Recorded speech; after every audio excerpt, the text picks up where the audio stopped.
bisa menyembah-Mu, memuliakan nama-Mu ya Bapa.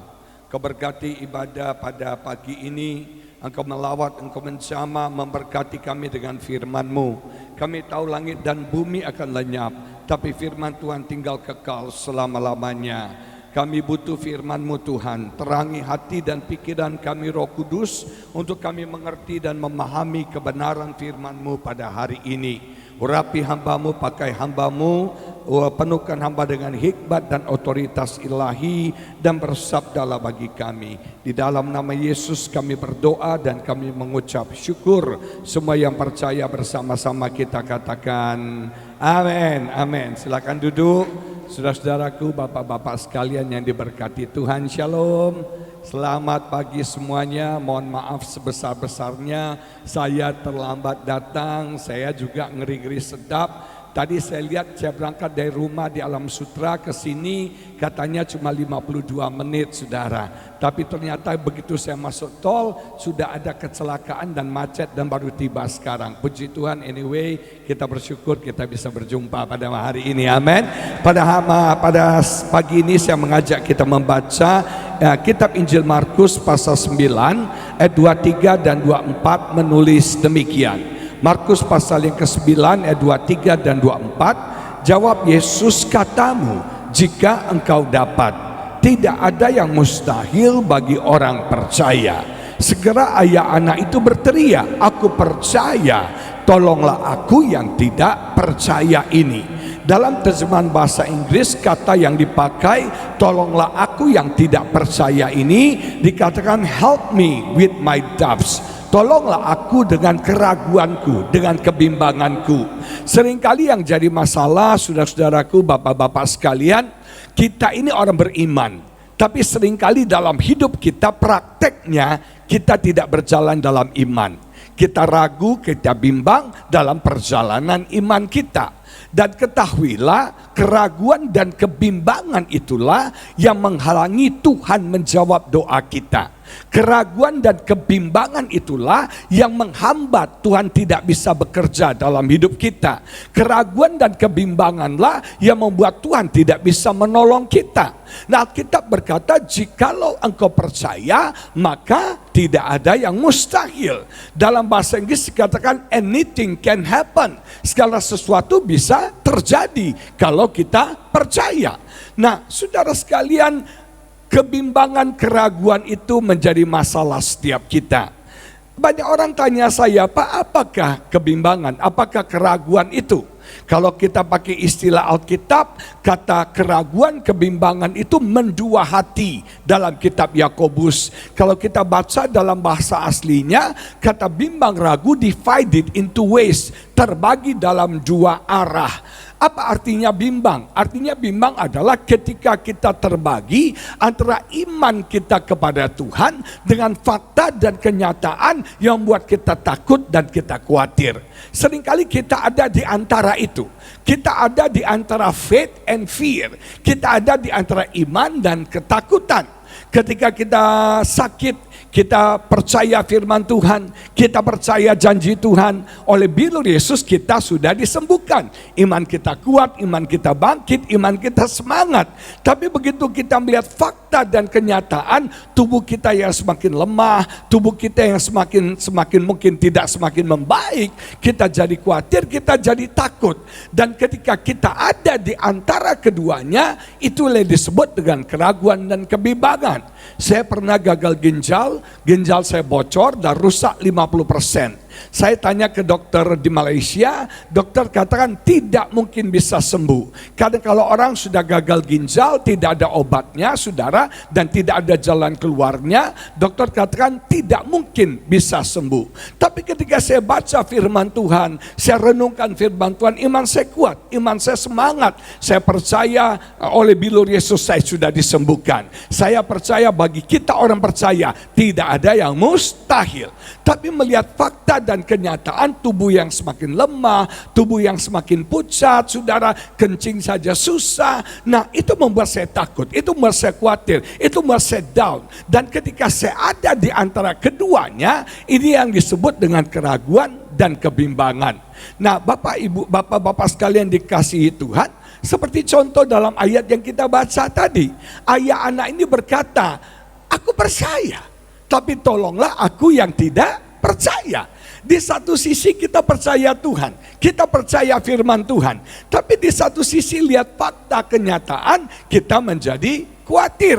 Ada berapa banyak orang yang takut dan khawatir memasuki tahun 2023. Kita sedang ada di akhir tahun.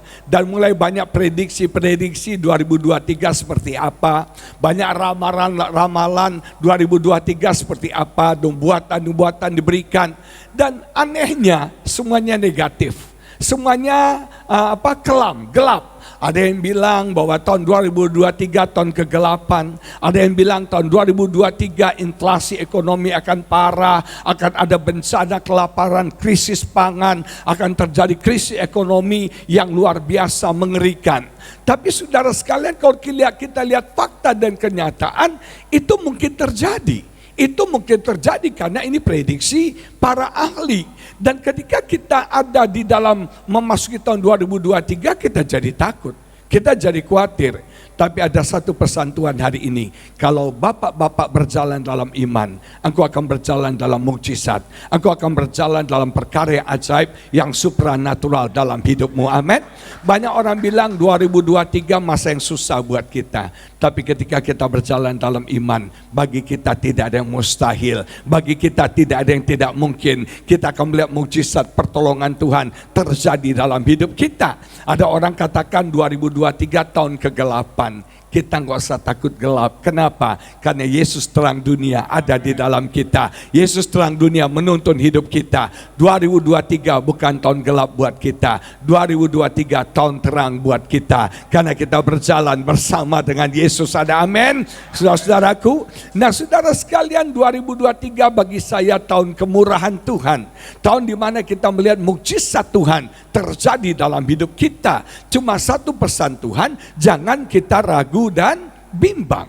Kita masuki tahun 2023 dengan penuh iman, dengan penuh keyakinan kepada Tuhan. Anything can happen. Semua hal bisa terjadi bagi orang percaya. Kita akan dilindungi, kita akan dijagai, kita akan dipelihara, dan pasti kita akan diberkati oleh Tuhan sepanjang tahun 2023. Nah, contoh di Alkitab orang yang ragu dan bimbang adalah Petrus.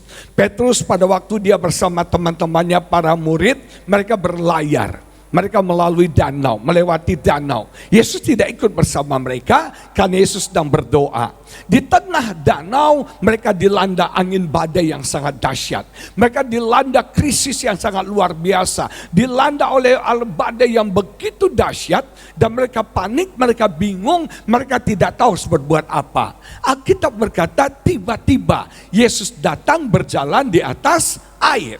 Saya pastikan kepada semua anggota Full Gospel Tomang Chapter, apapun masalah kesulitanmu, engkau tidak pernah sendirian. Tepat pada waktunya Yesus pasti datang untuk menolong kita. Tepat pada waktunya Tuhan pasti datang menguatkan setiap kita. Dan Yesus datang berjalan di atas air. Kemudian Petrus lihat Yesus, dia berkata, kalau itu engkau Yesus, panggillah aku berjalan di atas air. Dan luar biasa, Yesus katakan, come on boy, come on Pet. Dan akhirnya Alkitab berkata, Petrus melangkah keluar dari perahu dan dia berjalan di atas air. Dengan iman, karena panggilan firman Tuhan, Petrus melangkah dari dimensi natural ke dimensi supranatural. Tidak ada orang yang bisa berjalan di atas air. Ketika Petrus berjalan di atas air, dia moving. Dia come out dari yang natural menuju dimensi yang supranatural.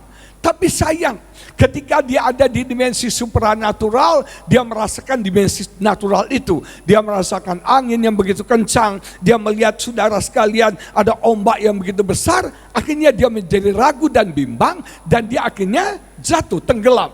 Dari dimensi natural, dengan iman dia melangkah ke dimensi supranatural.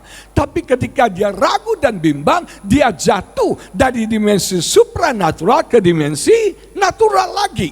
Dan 2023 Tuhan mau ajarkan kita untuk kita berjalan dalam iman. Dan percayalah, setiap hari dalam hidupmu, setiap bulan dalam hidupmu, sepanjang 2023, engkau akan melihat mukjizat Tuhan, engkau akan melihat keajaiban Tuhan, engkau akan melihat perkara supranatural Tuhan kerjakan bagi setiap kita. Orang yang ragu dan bimbang suka bilang gini, saya percaya, tapi, nah itu ragu dan bimbang. Saya percaya Pak, tapi saya percaya Tuhan bisa tolong saya, tapi masalah saya terlalu besar. Saya percaya Tuhan bisa berkati saya, tapi masalahnya bisnis saya sudah bangkrut. Seringkali kita bilang saya percaya, tapi saudara sekalian, nah itu namanya ragu, itu namanya bimbang. Nah, Alkitab berkata dalam bahasa Inggris begini, Yesus katakan, jikalau aku dapat, jika engkau dapat, ada tanda tanya di situ, ada question mark di situ. Keraguan dan kebimbangan ini berbahaya. Kenapa? Keraguan kebimbangan membuat kita mempertanyakan Tuhan. Dengar, keraguan dan kebimbangan bapak-bapak membuat kita mempertanyakan Tuhan. Yang pertama, kita akan mempertanyakan kasih Tuhan kepada kita. Apa betul Pak Pendeta Tuhan sayang sama saya? Apa betul Pak Tuhan mengasihi saya? Kalau Tuhan sayang sama saya, kalau Tuhan mengasihi saya, mengapa Tuhan izinkan bisnis saya bangkrut? Kalau Tuhan sayang sama saya, mengapa Tuhan izinkan saya tidak ada income? Kalau Tuhan sayang sama saya, mengapa saya mengalami kegagalan dalam rumah tangga, kegagalan dalam usaha? Ada banyak orang ketika dalam keraguan, dia mempertanyakan kasih Tuhan. Saya pastikan kepada setiap kita, sampai hari ini Tuhan masih mencintai kita. Sampai hari ini Tuhan mengasihi kita, amin. Kalau kita mengalami masalah, itu bukan berarti Tuhan tidak sayang kita. Seringkali teguran Tuhan itu datang karena Tuhan sayang sama kita. Betul ya? Tadi Bapak pesaksi berkata, sudah diberkati jadi sombong, jadi lupa Tuhan, dicambuk lagi sama Tuhan, ditegur lagi sama Tuhan, supaya berbalik kepada Tuhan.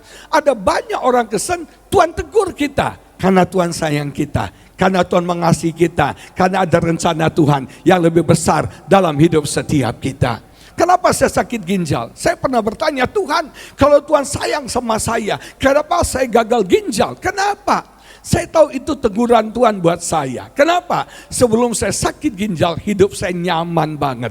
Bapak-bapak, Tomang Chapter, anggota Tomang Chapter, musuh kekristenan bukan cuma iblis. Musuh kekristenan adalah kenyamanan.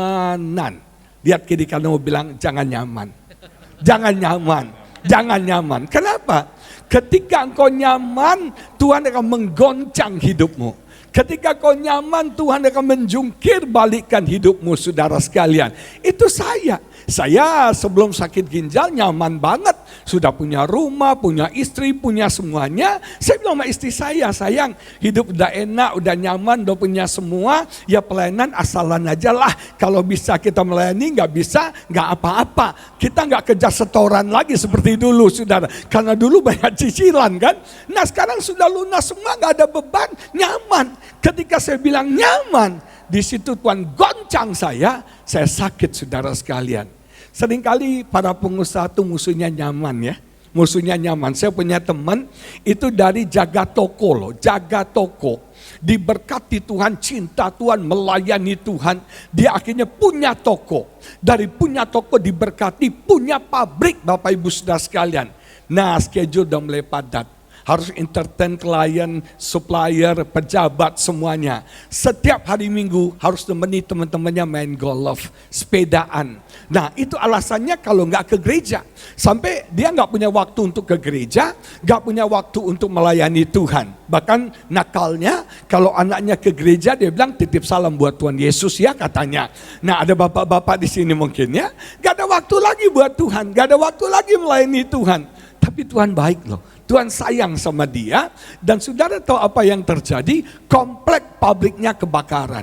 Waktu pegawainya telepon, Pak celaka, komplek pabrik kita kebakaran dan api sedang mendekati ke pabrik kita. Tapi biasanya orang ketika kepepet ingatnya siapa? Tuhan. Pengalamannya, ingatnya Tuhan. Ketika kepepet, ingatnya Tuhan. Langsung dia masuk kamar, dia berlutut, dia minta ampun sama Tuhan. Karena sudah lama nggak ke gereja, nggak tahu lagu Waktu Tuhan Pasti yang Terbaik. Nggak tahu lagi lagu itu. Begitu dia datang doa menyembah Tuhan, dia cuma ingat satu lagu. Dia langsung nyanyi lagu itu. Haleluya. Tuhan Maha Kuasa. Bapak-bapak tahu lagu itu ya. Haleluya. Tuhan Maha Kuasa. Dia nyanyi haleluya. Dia nangis, dia doa, dia minta belas kasihan Tuhan. Dia minta kemurahan Tuhan. Gak lama selesai dia doa, telepon berbunyi. Pegawainya katakan, aduh Pak luar biasa. Api mati persis di sebelah pabriknya. Dia loncat teriak-teriak puji Tuhan, kembali cinta Tuhan. Anaknya keluar dari kamar, anaknya bilang, Papi, tadi Papi ngaco loh. Papi nyanyi lagu apa tahu nggak? Bagus lagunya kan, haleluya. Coba nyanyi dari depan. King Kong badannya besar. Tapi kalau lagi kepepet ya, lagu King Kongnya badannya besar itu bisa selamatkan satu pabrik loh saudara sekalian. Nah, Tuhan mengasihi kita. Jangan pernah ragukan kasih Tuhan. Ayo kasih tahu kiri kananmu, Tuhan mengasihi engkau. Apapun keadaanmu, Tuhan mencintai engkau. Bapak-bapak, kalau orang mengasihi kita kan dengan kasih yang bersyarat ya, betul ya? Istri kita mengasihi kita kadang-kadang kasihnya bersyarat. Karena lu berduit, lu ganteng, lu punya telalat 1000, gua cinta sama lu, betul nggak? Nah, orang menerima kita, oh lu pengusaha, lu orang full gospel, lu punya grosir. Orang menerima kita, kasih manusia itu kondisional. Kasih manusia itu karena dan jikalau. Karena lu baik, gue baik sama lu. Karena lu bawa gue makan, gue traktir juga lu makan. Kasih manusia itu jikalau lu baik sama gue akan baik sama lu. Tapi kasih Tuhan kepada kita, kasih yang walaupun engkau masih berdosa, walaupun engkau tidak setia, walaupun engkau punya banyak kelemahan, Tuhan tetap dan selalu mengasihi setiap kita. Nah ini yang penting nih, memasuki 2023 kita harus yakin bahwa Tuhan cinta kita, Tuhan mengasihi kita, amin. Kalau kita mengalami masalah, itu teguran Tuhan, itu baik. Masalah itu vitamin bagi kesehatan kita. Masalah itu membuat kita kuat, betul nggak? Kita bersyukur loh pandemi ini. Pandemi ini buat orang jadi dekat sama Tuhan saudara. Benar. Dan pandemi ini jawaban doa istri saya. 2019 akhir istri saya bilang, Papi, kita selama ini sibuk, capek pelayanan. Kita 2020 cuti yuk. Ambil cuti kayak sebulan 2 bulan. Saya bilang, enggak salah sih ya. Dalam Alkitab kan ada sabbatical ya. Enggak salah. Kalau saya cuti 1-2 bulan enggak salah. Tapi saya bilang sama istri saya sungkan. Karena kalau saya bisa melayani itu privilege dari Tuhan. Itu anugerah dari Tuhan. Kalau saya bisa pelayanan tapi saya enggak pelayanan, saya rasanya sungkan banget. Saya rasanya enggak enak sama Tuhan. Saya bilang sama istri saya gini deh. Kita atur aja schedule-nya. Jangan terlalu padat seperti yang biasa. Sehingga kamu jadi ngos-ngosan juga. Kita santai aja pelayanan. Kita enjoy aja pelayanan. Tapi Tuhan baik loh. Tuhan dengar doa istri saya. Saya dicutikan 2,5 tahun Bapak Ibu Saudara sekalian. Tapi yang luar biasa, Tuhan pelihara hidup saya. Selama pandemi ini vitamin buat saya. Saya semakin dekat dengan Tuhan. Saya semakin melekat dengan Tuhan. Saya bisa melakukan hal-hal yang baru, yang gak pernah saya lakukan. Contohnya, saya sekarang punya YouTube channel, yang gak pernah saya bayangkan sebelumnya. Bapak-bapak follow ya, Agus Lutan Official, haleluya. Nah saudara sekalian, saya mau beritahu, jangan ragukan kasih Tuhan. Ketika kita dalam keraguan dan kebimbangan, kita akan mempertanyakan kuasa Tuhan. Betul gak? Apa betul Tuhan bisa? Apa betul Tuhan sanggup? Apa betul Tuhan mampu? Makanya dalam ayat ini Bapak anak itu bertanya, jika engkau dapat. Jadi dia ragu bahwa Yesus mau memberkati anaknya. Dia ragu Yesus bisa, Yesus dapat, Yesus mampu. Keraguan, kebimbangan membuat kita mempertanyakan kuasa Tuhan. Dalam bahasa Inggris dikatakan, there is no if among believers. Tidak ada kata jikalau, tidak ada kata pertanyaan. Banyak orang bertanya, jikalau Tuhan mau, jikalau Tuhan bisa, jikalau Tuhan mampu. Itu ragu saudara. Percaya Tuhan mampu, percaya Tuhan mau, dan percaya Tuhan bisa tolong dan berkati hidup setiap kita. Nah, Bapak-bapak sekalian, keraguan kebimbangan buat kita mempertanyakan kuasa Tuhan. Waktu saya mengalami satu masalah, ponakan saya umur 12 tahun. Anaknya cantik banget, ya bayangin aja ya. Omnya mirip Sun Jongki yang baru datang kemarin ya. Nah anaknya cakep, ramah, pintar bergaul. Satu hari kena demam berdarah dan meninggal. Di situ saya kecewa banget. Kenapa? Saya bilang, Tuhan, ini saya doain sudah banyak orang. Dan banyak orang sakit kanker sembuh, banyak orang sakit disembuhkan. Tapi kenapa saya berdoa buat ponakan saya sepertinya powerless. Tidak ada hasilnya, bukannya dia sembuh, malah dia meninggal. Saya kecewa banget. Kekecewaan bisa membuat kita ragu loh. Kekecewaan bisa membuat kita bimbang. Di mana kuasa Tuhan? Kenapa Tuhan tidak bertindak? Kenapa Tuhan tidak bekerja? Apakah Tuhan sudah pensiun? Apakah Tuhan sudah cuti? Apakah Tuhan lupa dengan kuasanya? Keraguan membuat kita mempertanyakan kuasa Tuhan. Satu hal saya pastikan, kuasa Tuhan tidak berubah. Dulu, sekarang, sampai selama-lamanya. Kuasanya tetap sama dan berlaku bagi setiap kita. Saudara sekalian, kalau engkau tidak pernah melihat mukjizat, bukan berarti mukjizat tidak pernah terjadi. Percayalah, sampai hari ini Tuhan masih melakukan mukjizat bagi setiap kita. Amin. Salami kiri kanan berkata, mukjizat bagimu hari ini. Mukjizat bagimu hari ini. Mukjizat bagimu hari ini. Nah, saudara-saudara sekalian, kita kalau ragu dan bimbang, kita akan mempertanyakan eksistensi Tuhan. Nah, ini yang bahaya. Kita akan mempertanyakan eksistensi Tuhan. Banyak orang ketika ragu dan bimbang dalam masalah dan krisis, dia bertanya, bukan cuma bertanya apakah Tuhan mengasihi saya, bukan cuma bertanya apakah Tuhan punya kuasa menolong saya, tapi kita akan bertanya apakah Tuhan itu ada, apakah Tuhan itu hidup, apakah Tuhan itu nyata. Kita mulai ragu, kita mempertanyakan eksistensi Tuhan. Apapun masalah yang kau sedang alami, percayalah Tuhan ada, Tuhan hidup, Tuhan melihat, dan Tuhan turut bekerja mendatangkan kebaikan buat kita. Seringkali bapak-bapak, Tuhan izinkan kita mengalami krisis.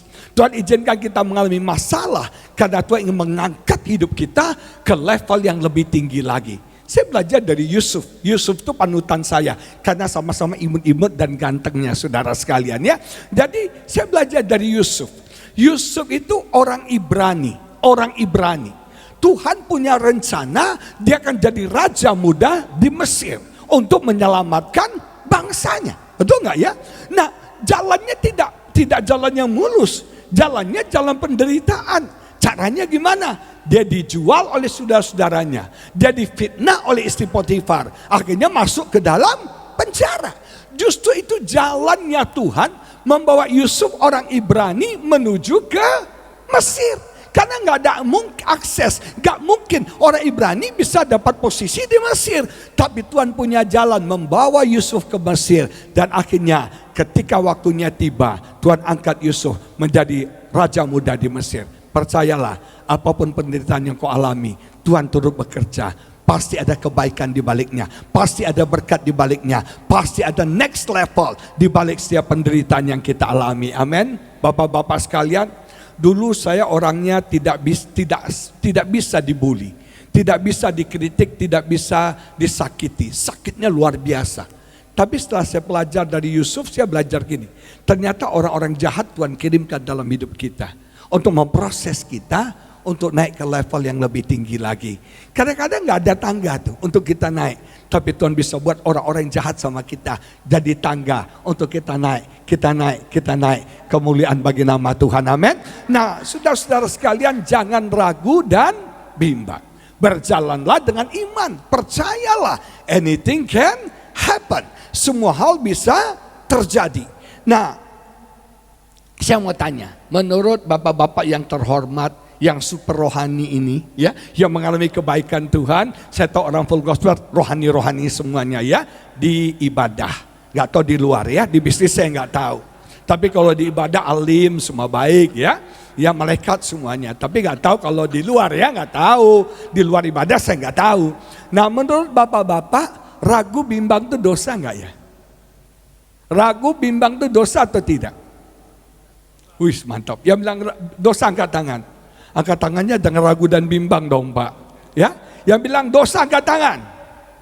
Yang bilang nggak dosa angkat tangan. Nggak ada yang bilang nggak dosa ya. Pak Alek bilang nggak dosa ya. Jangan ragu, Pak.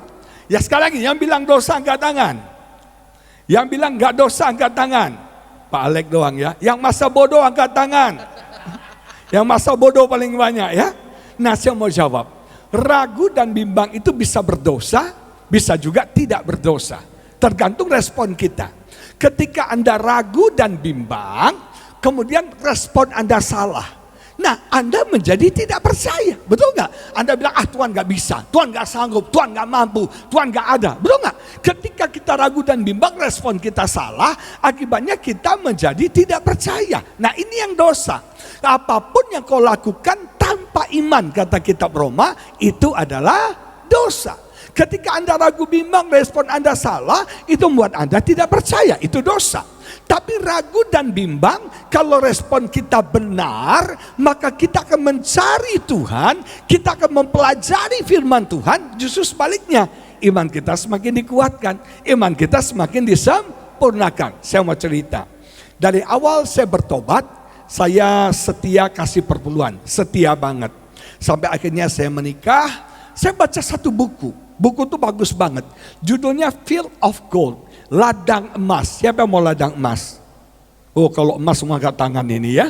Nah, ladang emas, Field of Gold, ditulis oleh Pastor Andy Stanley. Buku kecil, buklet kecil. Nah, buku itu waktu saya baca, itu menantang iman saya.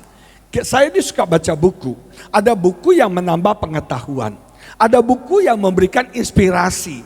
Ada buku yang bisa membuat kita dapat bahan khotbah. Betul nggak saudara? Tapi ada buku yang menantang iman kita. Buku kecil ini menantang iman saya untuk saya menaikkan persembahan saya bukan 10% tapi 20%. Waktu saya tanya sama istri saya setuju, sepakat. Ayo, mulai sekarang waktu itu sekian tahun lalu kita kasih 20%. Nah, mulai saya kasih 20%, 20%, 20%. Dalam pikiran saya, hitungan matematika Simpua dan Kumon saya, kalau saya kasih 1/10, saya dapat berkatnya A. Nah, kalau saya kasih per 20, harus dia dapat berapa? 2A, betul nggak? Harus 2A. Tapi fakta kenyataannya, berkat yang saya terima bukan 2A. Makin turun, makin turun, makin turun, makin turun. Saya jadi kaget. Kok berkat saya makin berkurang ya? Kok income saya makin berkurang? Ada apa? Saya mulai ragu dan bimbang. Ini jangan-jangan ngotak-ngatik 10 jadi 20 nih. Betul nggak saudara? Yang jadi patokan saya itu Desember. Jujur ya, Desember, ntar lagi Desember ya. Desember itu bulan panennya hamba-hamba Tuhan saudara. Hamba-hamba Tuhan panen, ada yang kirim kasih parsel, yang kirim kue, ada yang juga kasih angpau, kasih berkat.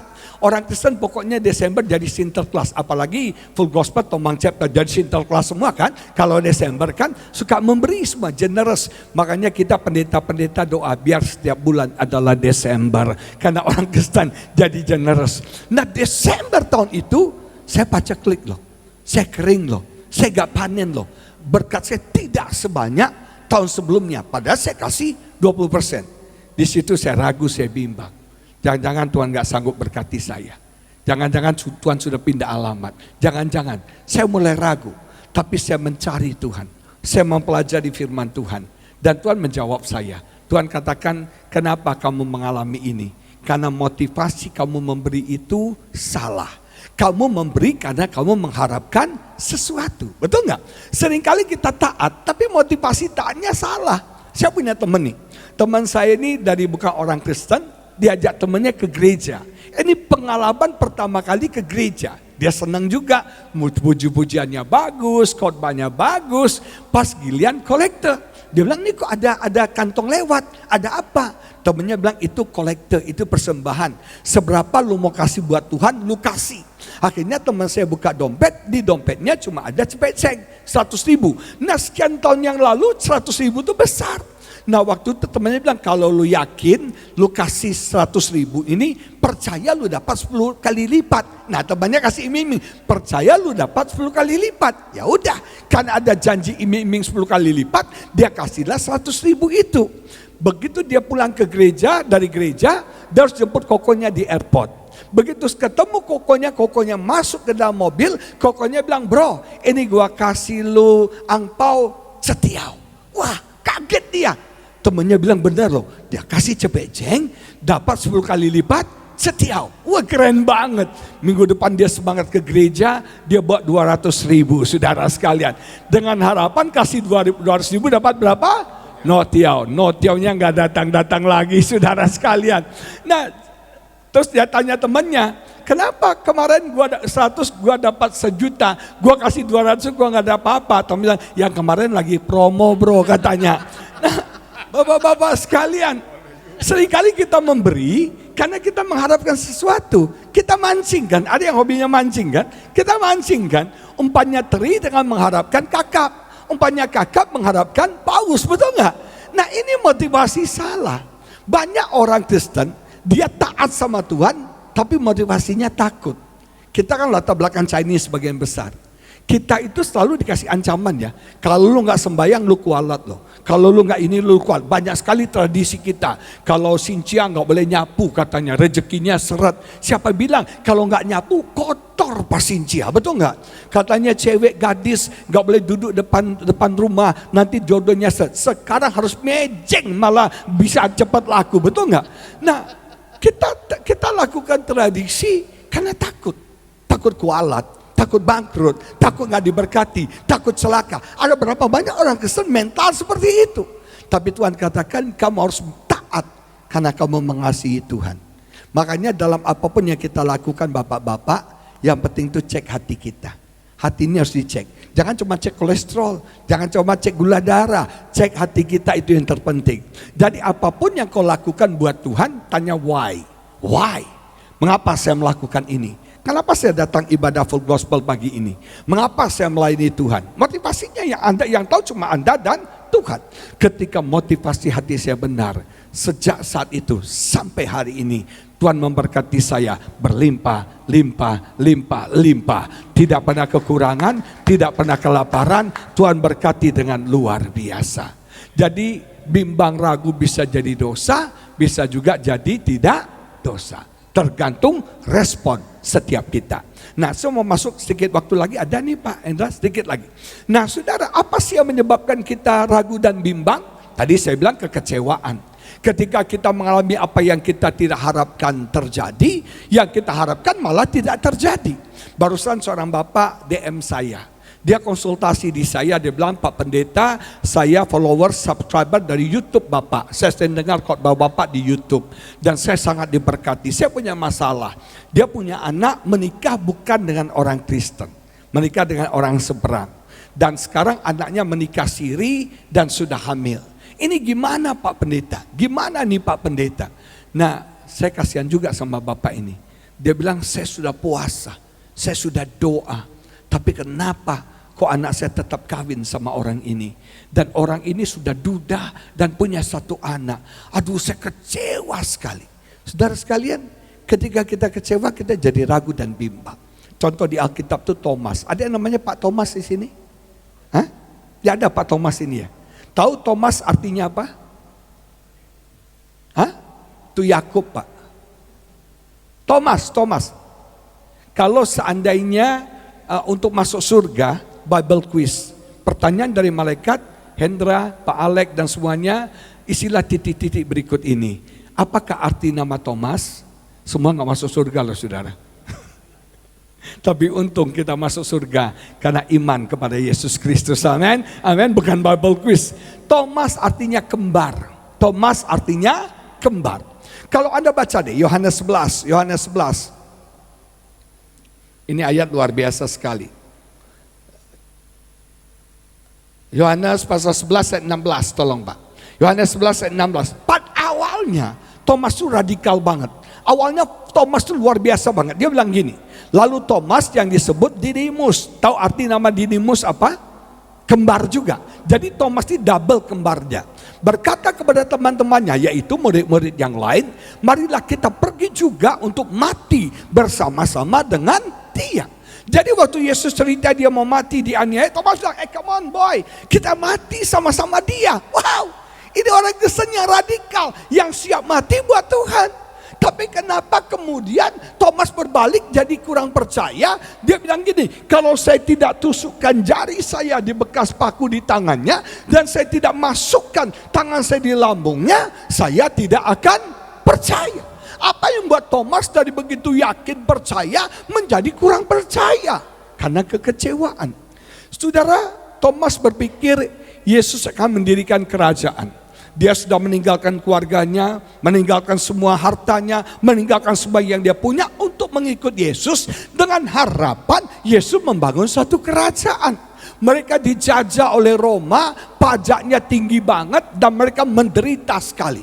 Nah, mereka berharap Yesus menggulingkan Roma, Yesus mengalahkan Roma, membangun suatu kerajaan yang baru yang buat hidup mereka lebih enak, dan kemudian siapa tahu mereka bisa jadi pejabat di pemerintahan yang baru. Tapi begitu mereka melihat tentara Roma mencambuk Yesus, tentara Roma menyiksa Yesus, dan akhirnya menyalibkan Yesus, semua harapan mereka hancur. Mereka kecewa dan berubahlah dari keyakinan menjadi keraguan dan kebimbangan. Seringkali kita ragu saudara sekalian, dan itu yang membuat kita jadi ragu dan bimbang. Yang kedua, dua aja. Yang kedua adalah belief system yang salah. Kita membangun iman kita atas dasar yang salah. Saudara sekalian, Yesus kasih perumpamaan membangun rumah di atas batu karang, membangun rumah di atas pasir. Datang ujian. Datang apa dikatakan hujan, datang badai, datang banjir. Jadi itu datang dari atas, dari samping, dari bawah. Seringkali ujian Tuhan itu datang bertubi-tubi. Datang dari segala sudut, dari segala sisi. Anak kita sakit, bisnis kita bermasalah, istri kita cerewet, betul nggak ya? Nah, kita punya masalah bertubi-tubi datang dari segala sisi menyerang kita. Nah, kenapa ujian datang? Untuk menguji fondasinya. Seringkali kita mengalami ujian iman. Masalah pergumulan kita alami untuk menguji dasar iman kita. Kita bangun belief system kita atas dasar apa? Nah, yang membangun di atas batu karang kuat. Kita harus bangun iman kita atas dasar batu karang. Apa itu? Yesus Kristus adalah Tuhan. Apa? Yesus Kristus adalah Tuhan. Jangan bangun imanmu atas dasar Yesus pemberi berkat, Yesus penolong, Yesus pembuat mukjizat. Saudara sekalian, kalau kebangun imanmu di atas pasir yang Yesus adalah pemberi berkat, Yesus pembuat mukjizat, Yesus penolong, itu di atas pasir. Kenapa saudara? Kita nggak bisa mengatur Tuhan untuk menolong kita. Kita nggak bisa mendikte Tuhan untuk membuat mukjizat buat kita. Dia Tuhan, Dia berdaulat. Kita nih hambanya ada untuk melayani Dia, bukan Dia melayani kita. Banyak kita orang Kristen nakal.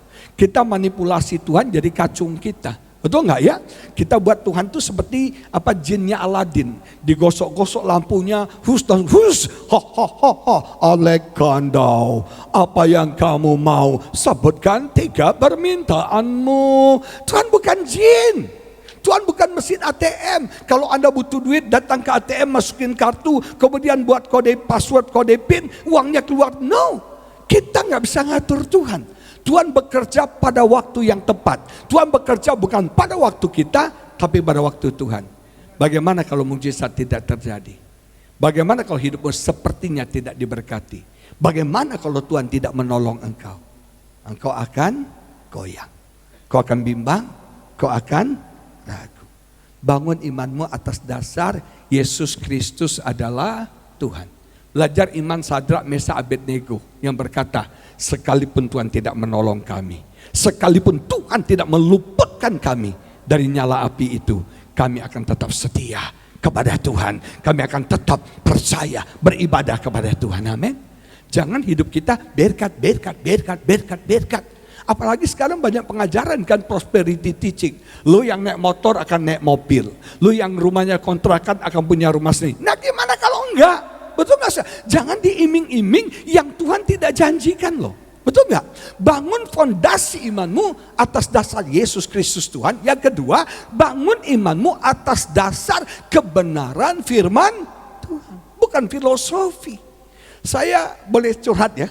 Saya sedih di gereja-gereja sekarang banyak khotbah-khotbah yang mengarah ke motivator, motivasi. Menurut Mahatma Gandhi, menurut Ibu Teresa, ya silakan aja. Tapi yang penting menurut firman Tuhan, biblical. Harus dasarnya bukan kata pengalaman si A, bukan pengalaman Pak Dedi, bukan pengalaman si ini, si itu. Tapi itu firman Tuhan. Berdasarkan firman Tuhan. Berdasarkan firman Tuhan, Tuhan gak pernah janjikan bapak-bapak langit selalu biru. Tuhan gak pernah janjikan hidup kita seperti jalan tol. Tuhan gak pernah janjikan hidup kita seperti lagu. What a wonderful world, what a wonderful world. Seringkali kenyataan hidup gak wonderful loh. Kenyataan hidup menyakitkan, susah, menderita. Betul gak? Apa Anda masih ikut Tuhan gak? Anda masih ikut Tuhan gak? Nah, belief system kita dibangun atas dasar firman Tuhan. Saya mau saksi terakhir. Dulu saya punya belief system yang salah, konsep iman yang salah. Bagi saya pendeta itu kere, dong hadong hepeng, meyucian, miskin, saudara sekalian. Karena konsep berpikir saya pendeta miskin, kere, dong hadong hepeng, saya jadi pendeta yang miskin dan kere. Waktu saya mau menikah sama istri saya, dia tanya, Yang, kamu punya uang enggak? Enggak. Kamu punya deposito enggak? Enggak. Kamu punya mobil enggak? Mobil gereja. Kamu punya rumah enggak? Di surga. Saya punya rumah di surga. Di bumi enggak punya, saudara ya. Jadi dia bilang, wah kamu bokeh dong. Iya, saya bilang, karena saya hamba Tuhan yang bokeh. Kalau kamu menikah sama saya, itu risikonya. Tapi setelah saya pelajari firman Tuhan, saya lihat firman Tuhan, enggak ada kata loh, orang benar itu bokeh, mengemis-ngemis, minta-minta. Enggak ada. Ternyata miskin itu soal mental. Mental orang miskin itu dua. Yang pertama sukanya gratisan. Ada di sini yang suka gratis. Gratis. Ini breakfastnya gratis gak Pak Hendra? Oh bayar ya. Mantap, dia bilang bayar katanya. Siapa yang mau nanti, betul gak ya? Nah, mental orang miskin itu maunya yang gratis. Semua gratis, semua gratis. Yang kedua, mental orang miskin itu selalu apa? Bagi dong. Bagi dong. Gua bagi dong gua. Minta dong. Orang kaya itu bukan minta, orang kaya itu memberi. Yes. Cuma 3 orang yang bilang yes ya. Orang kaya bukan minta, orang kaya bagi dong. Orang kaya itu memberi, amin. Saya pernah makan siang habis khotbah bersama Kong Lo, saudara. Ini orang kuaya, saudara. Kuaya benar. Mereka cerita nih orang kaya nih. Gua kemarin makan di Gendi Steak, bukan di Gendi, di Angus katanya. Itu diskon 20% loh, pakai Danamon loh. Gua pinjam loh kartu kredit ini. Dalam hati saya, lo orang kaya raya, makan di Angus saja pakai kartu diskon 20%, pinjam lagi kartu orang kebangetan. Roma bilang terlalu, saudara. Tapi di Comang Jabatan gak gitu dong. Ya kan? Kalau orang miskin tuh beli barang ya, nanya nih, Kohendra. Barangnya berapa? Notiau. Kurang lah kok. Setiau ya. Kalau boleh Kohendra ini miskin, saudara. Gak ada untungnya, betul gak? Itu orang miskin. Kalau orang kaya belanja, Kohendra ini barang berapa? 2 juta. Ini gue berkati lu 2,5 juta. Berapa sih breakfast di sini? Pak Hendra, breakfastnya berapa sih ini? Yang ini gue kasih cebeceng. Minggu depan cebeceng ya Pak ya. Minggu depan cebeceng nih ya. Awas ya gak kasih cebeceng ya. Nah awas kalau minggu depan persembahannya kolektornya turun nih ya, betul nggak?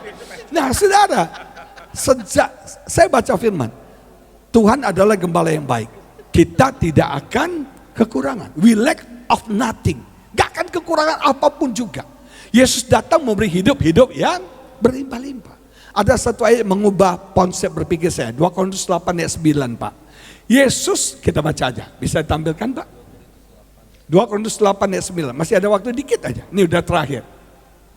Saya janji ini terakhir. Gak ada ayat lain. 1 jam lagi. 2 Korintus 8 ayat 9. Gini deh, gak usah, nanti tampil. Ceritanya di kayu salib terjadi pertukaran. Yesus yang kaya, siapa yang percaya Yesus kaya? Bukan cuma kaya, maha kaya. Dia yang punya langit dan bumi dan segala isinya, amin.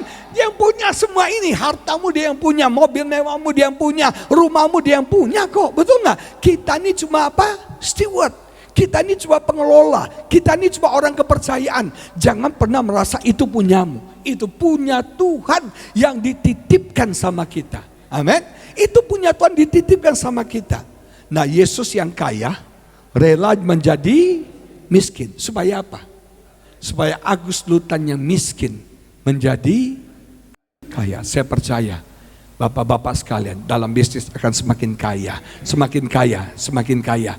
Karena hanya orang kaya yang bisa jadi berkat bagi banyak orang.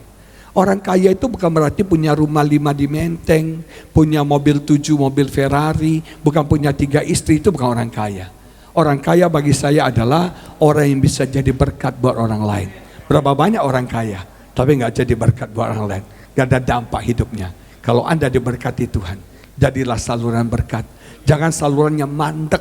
Begitu saluran mandek ada tikus, ada sampah, ada bau busuk. Betul nggak? Tapi kalau saluran itu mengalir tuh, terima langsung kasih. Terima langsung kasih. Terima langsung kasih. Itu kata terima kasih. Kita terima, hahaha, buat gue. Ntar dulu lo ya, betul nggak?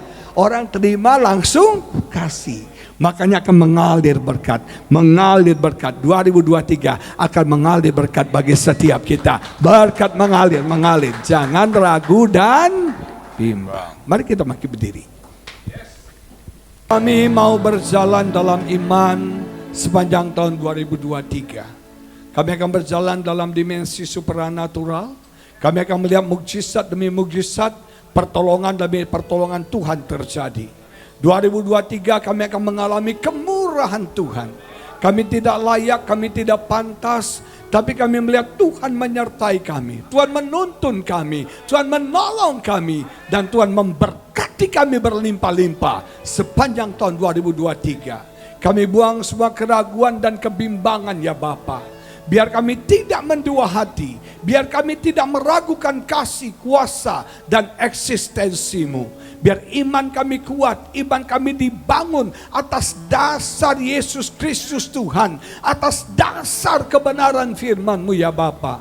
Dan semua kekecewaan kami melenyapkan, karena kami tahu Tuhan bekerja di dalam kekecewaan kami untuk mendatangkan berkat kebaikan buat setiap kami. Terima kasih untuk kasih yang tanpa syarat. Terima kasih Tuhan, kalau kami bisa diselamatkan, kami bisa melayani Engkau. Itu semua karena anugerah-Mu. Itu semua karena kemurahan-Mu. Biar tuntun hidup kami berjalan dalam kemurahan Tuhan, berjalan dalam iman. Kami tidak mau ragu, kami tidak mau bimbang. Berkati semua kami. Di dalam nama Yesus kami berdoa dan kami mengucap syukur. Semua yang percaya bersama-sama kita katakan amin.